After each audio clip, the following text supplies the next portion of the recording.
Hi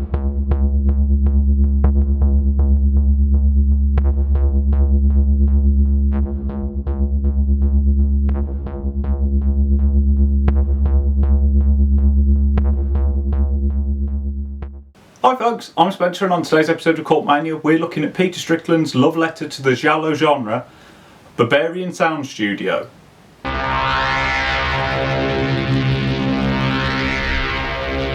Strickland's film follows Gilderoy, played by the wonderful Toby Jones. Gilderoy is a sound engineer for movies, and he's just travelled to Italy to work on The Equestrian Vortex. But what he thinks is a nature film is actually a giallo film about witches and witch trials and murders in a boarding school and a bunch of other things that don't really make sense, but that's beside the point. Not only is Gilderoy sort of shocked by the contents of the film, but things at the titular sound studio are not going very well. And it's not long before not only is the world starting to fall down around Gilderoy's ears, but he's starting to fall apart too. The film is this sort of wonderful mix of film history, workplace drama, horror, surrealism, and there's every now and again a nice little strain of humour through the film. I'd say all of these things are actually pretty well balanced. You can sort of enjoy the film as any of those, except perhaps the humour, because I don't think there's quite enough of that for it to be like a rip-roaring comedy film. Didn't quite know I'd be working on this sort of film. What did you expect? What's he doing to her? I'll get it out of the way right now. Toby Jones is brilliant in this movie. He's pretty much brilliant in everything, but I would say he's especially brilliant in this film. How he plays Gilderoy, he's like the perfect sort of fish out of water. He's this very quiet man who lives in the country and who can't adapt to the flamboyance of the Italian movie scene. And I think it's this perfect thing of he's always out of his depth. You can always tell that he's not particularly comfortable, but it's almost like each time he sort of gets a bit better, the goalposts move, so he always feels out of his depth, without it just feeling like the performance doesn't go anywhere. He still has a big growth, a big character arc. It's just that everyone else is sort of moving at the same pace. I think the other standout performance in the film is Fatma Mohammed, who is in a lot of Peter Strickland's films, and you can see why. She's one of the voice artists working on The Equestrian Vortex, and she's just... There aren't a lot of people to like in this film. There are a lot of people that you will hate, and I think it's down to her performance and Toby Jones' performance that you still feel engaged in the film, that you have people to care about, because it could feel like a very technical film, but they give the film a real soul.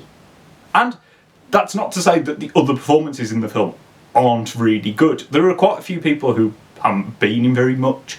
There's a lot of swapping between English and Italian. The Blu-ray has issues with not putting the Italian like the English translation for the Italian on. Make sure you faff around with that. You are supposed to have Italian, like the subtitles. It isn't a case of Gilderoy doesn't understand Italian, so neither do you. You will be very, very confused if you don't get the subtitles working correctly. I've never worked on a horror film before. Horror film? This is a Santini film. Don't call my film horror again. I'd say the film really manages to capture its period influences incredibly well.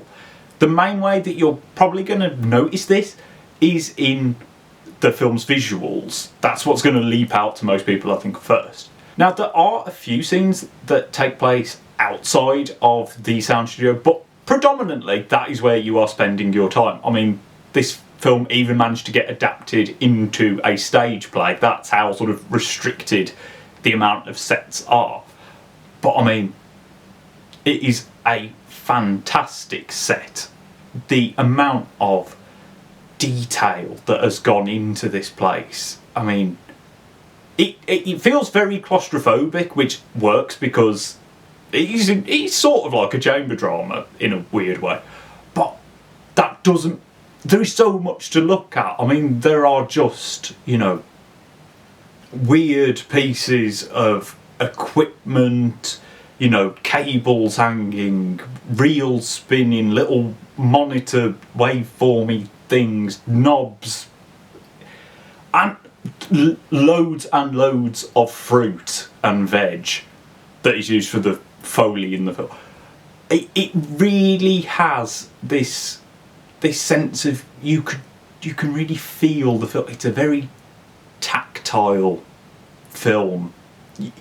There aren't many films that I can just imagine like, oh, I know exactly how everything feels because of how the film's shot. There are so many close-ups, and it works beautifully. And the film has so many little nods to giallo cinema, both in its sort of visuals and in its cinematography. Like visually, you get these lovely close-ups of a projector being turned on, but the hands that are turning it on have got the black leather gloves. So that's it never feels like it's stepping into like parody or over the top. They're just nice little things that you'll notice. It's like how the film uses lots of slow zooms that just invoke that feeling. There's some nice candlelit scenes. There's a sort of red recording light that just gives it that like sort of Suspiria-y glow. It does them all to just the right degree that anyone who's a fan of giallo films will go, that's why they've put that there. But it's not irritating, and it's not got a sort of, oh, aren't we clever? We thought to put that in. It's not that. It's just perfectly balanced. Now, I mean, the film's called Berberian Sound Studio. It takes place in a sound studio. You'd better hope that the sound in the film is really good. And thankfully, it is. The film manages to capture very much a sense of giallo cinema in the way that, like, how the dubbed voices sound, like, not that the film is dubbed, but when they're recording the dubbing for the film, it just has that strange quality to it. A lot of the sound, obviously you're watching a lot of these sounds being created, but they are very, very accurate, that you can imagine how they would work in film. And that's very important because outside of a really, really cool opening title sequence, we never see any of the equestrian vortex. It is only suggested to us through the sound effects, the dubbing, some little like scene descriptions that people read. You don't see any of it, and yet I feel like I could fully imagine what the film would look like given how good the sound design is. I mean, Peter Strickland has done fantastic things with sound. In Fabric has wonderful sound design. His latest short film is solely based around ASMR, so the guy knows how to do sound, and this film is no different. It also helps that the soundtrack created by experimental electronic band Broadcast is really bloody good. It manages to capture both a sort of Morricone goblin vibe when they are doing the sound that is coming out of the film, but you get these very sort of quiet, strange moments, these sort of pulsing, wubbing synths. There is a lot going on, and yet it never feels overwhelming because obviously these sounds themselves have to have their room to breathe. A lot of the tracks on the soundtrack are like 40 seconds to like 90 seconds. They're very short pieces of atmosphere that sort of set the tone and then disappear. And it can make for very strange listening outside of the film, but in the film it works so well.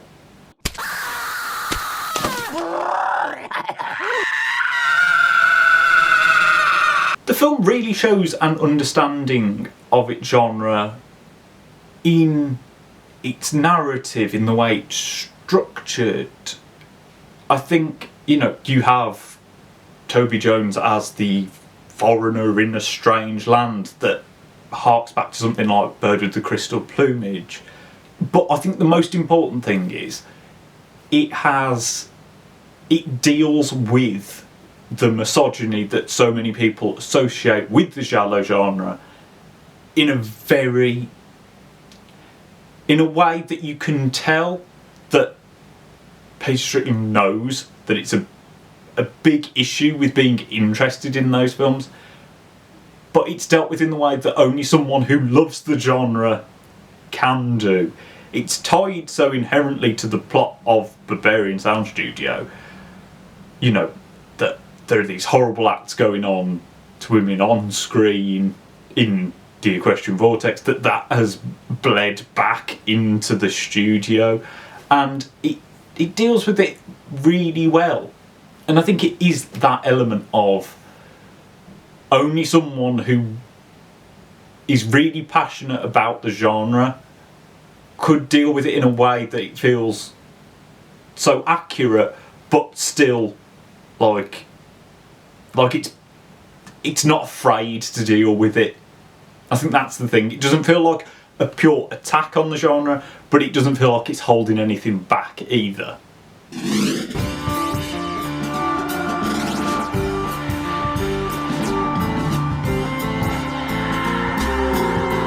Now, a lot of this review is me comparing it with other giallo films and how much it connects to a history of giallo cinema.